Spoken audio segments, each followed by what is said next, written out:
Moi, je veux juste être clair sur quelque chose. Moi, je suis pas contre les catholiques. OK? Parce qu'il y a du monde qui disent ah, t'es catholique, tu vas en enfer. Tu sais, vous évangéliques, vous dites que nous, on va tous en enfer. Moi, je te dis ça. Il y a des gens qui sont vraiment sincères dans le monde. 100%. OK? Il y a des catholiques qui aiment Jésus, peut-être plus que quelques évangéliques. OK? Mais théologiquement, on n'est pas d'accord sur plein de choses. On est d'accord sur le fait que Jésus est mort pour nous, c'est le Fils de Dieu. Mais quand ça vient à l'interprétation de la Bible, on est vraiment loin sur beaucoup de choses.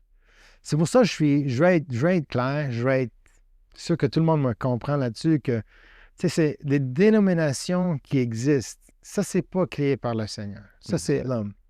Ça, c'est un exemple parfait de comment on est capable de se diviser en beaucoup de divisions.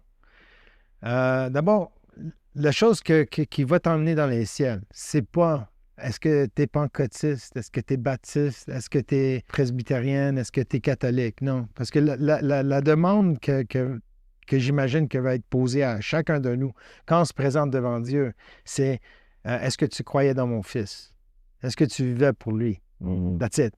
OK? Ça, c'est la question la plus importante. Ça, c'est fondamental.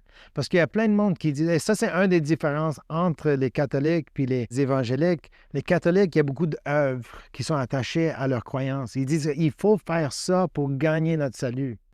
Pour nous, c'est la foi en Jésus-Christ. Puis on essaie de vivre la vie qui désire, pas pour gagner de plus, mais pour démontrer le fait qu'on aime puis on croit en Jésus, que c'est une réalité dans notre vie. Puis si ça n'existe pas, ça veut dire que notre foi, notre croyance n'était pas sincère au début.